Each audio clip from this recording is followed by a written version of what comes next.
Hi, everybody. My name is Rob Olson, and I am a teacher at Hokkaido University of Science. And today I'm going to speak on the topic, Don't Say That, Say This.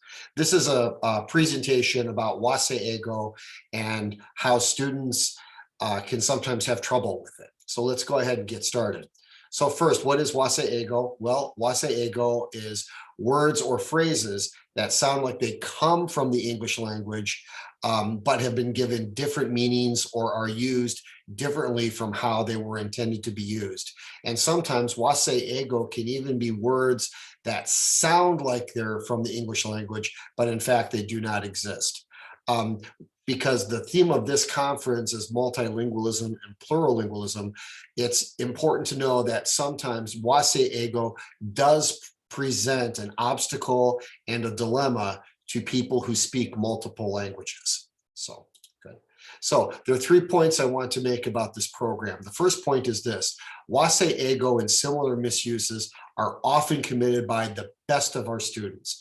It's the students who have the most motivation and give the best effort who try to use these phrases because they want to sound more fluent. But unfortunately, in their effort to improve their English or in their effort to sound more fluent, they often wind up creating big mistakes. But the key point is this: when people are making mistakes with Wasei it's not because of a lack of motivation, it's just a lack of understanding. Okay. Point number 2, today English learners must contend with a massive variety of social issues that affect communication. There are microaggressions, people who become offended at almost anything. Their gender pronouns. In today's world, we don't often know if a person is a male or female, how they identify. And then, of course, you've got politically correct language. And while native speakers are held to a higher standard, learners of English still can find themselves in trouble if they break any of these social rules, which seem to be changing on a daily basis. So yeah, my second point is that students today do face a variety of social issues that affect their communication. Point number 3, this is very important, I think. The context of each speaker must be considered. Now, context, which is often confused with context, is the speaking that has come before what the speaker is going to say. So, for example, if you and I are having a conversation, if I ask you, how are you today? Your reaction or your response to that question will be vastly different if before I said, how are you today, I say, you look really nice. How are you today? You'll probably have a positive response. If on the other hand, I say, boy, you look like you just rolled out of bed. How are you today? You're going to have a completely different response. So context is what is said before the next utterance. At the same time, too, I think context can also include the previous the previously held beliefs and experiences of the speaker. If you look down here, you'll see some people here, two people are looking at a dog, and the one person on the right is quite excited and the person on the left appears to be quite distressed. So if you ask a person, if you're talking about dogs, the person on the left is going to give you a completely different response than the person on the right. Now, can we as speakers control the context or can we control other people's experiences and beliefs? No, we cannot, but we should be aware of them because they do play a role in communication. So teaching Wasei I think can be done in a number of ways, but I like to focus on 2. And the first one is to teach phrases that can be used before and after using Wasei. So the first thing I like to teach my students are these phrases, okay?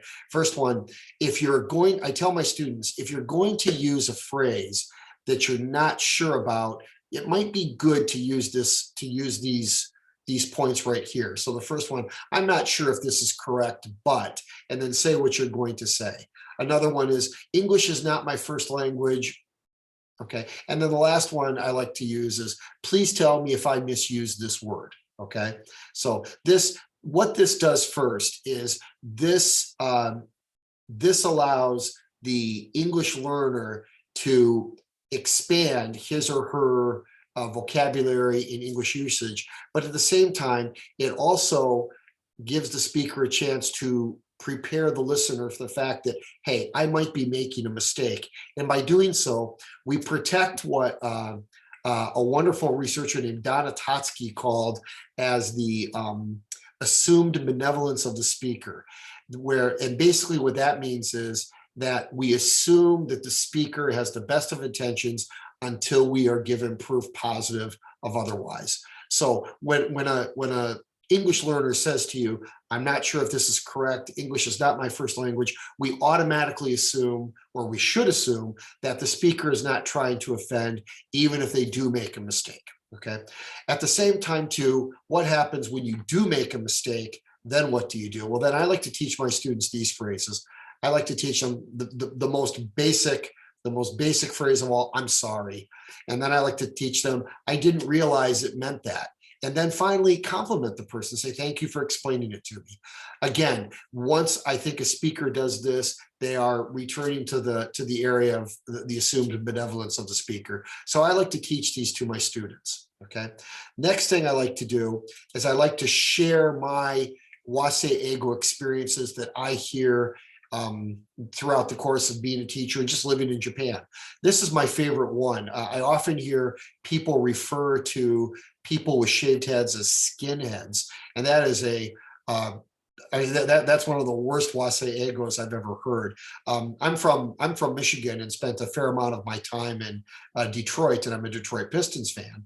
And I used to tell my students that during the glory days of the Pistons that I attended many Pistons games and saw Michael Jordan play. And my students said, oh, Michael Jordan, he's really cool and he's a skinhead. I'm like, no, he's not a skinhead. He has a shaved head, but he is not a skinhead. And the mistake made by the students was completely innocent. That's what they've been taught, that a skinhead is a person who has shaved all the hair off their scalp. So by teaching my students these as they come up, I'm helping my students expand their English vocabulary, but also giving them the tools they need that they can venture further without fear of too much conflict, okay? Good. Finally, top 10 list of Wasei English that I've heard and collected over a 2-year period of this research project. The first one, obviously, number 1 is skinhead. That's probably the worst one, simply because of its ties to Nazis. Okay. Number 2, NG. NG means no good. It's please don't say NG. I tell my students, don't say NG, which means you're not good. Say I can't. There's a big difference. I'll ask my students, is Saturday night okay? And they'll say NG, which means my request is bad. Instead, I tell them, don't say NG, say I can't. Okay, OB, OG, which is short for old boy or old girl. It's, anytime you're using age, you're getting into trouble, especially with women. So I tell them, don't say OB, don't say OG, say alumni or former worker, former coworker, former colleague. Okay, moody. Okay, moody. In English, moody means somebody who's happy and sad, maybe even bipolar. But it's better to say romantic. So I tell my students, don't say moody, say romantic. Okay, now the next one is a big one, number 5. Okay, naive. Okay, which in Japanese comes off as naibu. Okay, naibu is used in Japanese to mean sensitive, but when you call someone naive, you're actually calling them, you could be calling them immature or too idealistic. It's not a compliment. Whereas sensitive is a compliment, naive can be a criticism. So I tell my students, don't say naibu, say sensitive, okay? Number 6 is tension, okay? Tension, my students often say tension when what they really mean is exciting or excitement. So tension is usually not good, okay? Exciting is good. And tension is usually a good thing in Wasei Ego. So I tell my students, don't say tension, say exciting. Good.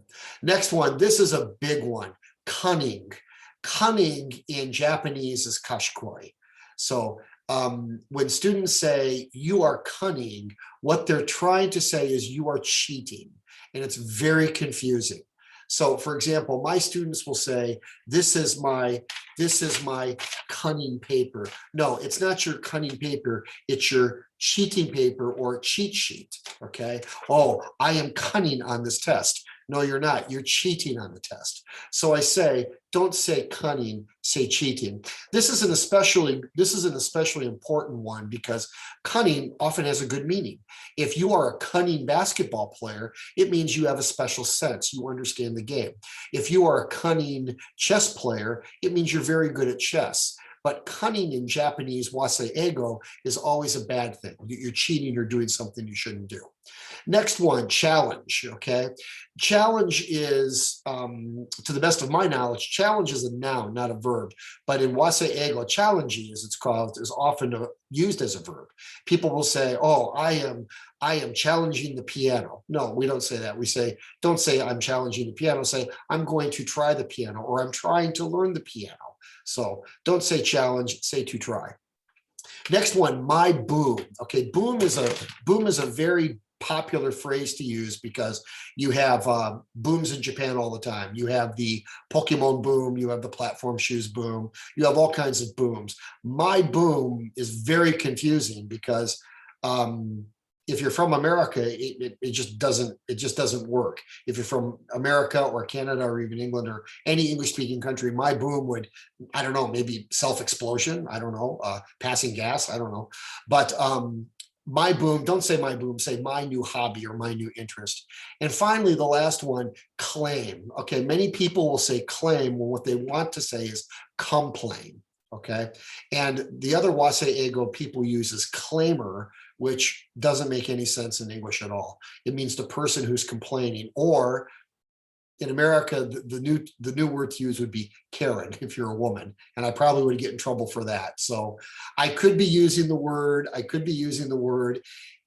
English is my first language, but I've lived in Japan for a long time, so maybe I'm making a mistake. If I am, I apologize. So even I'm trying to retain the benevolence, the assumed benevolence of the speaker. So anyway, to recap, Wasei is a collection of words that sound like they come from English, but are used in a completely different manner or may not even be English at all. Wasei can impede people who speak multiple languages.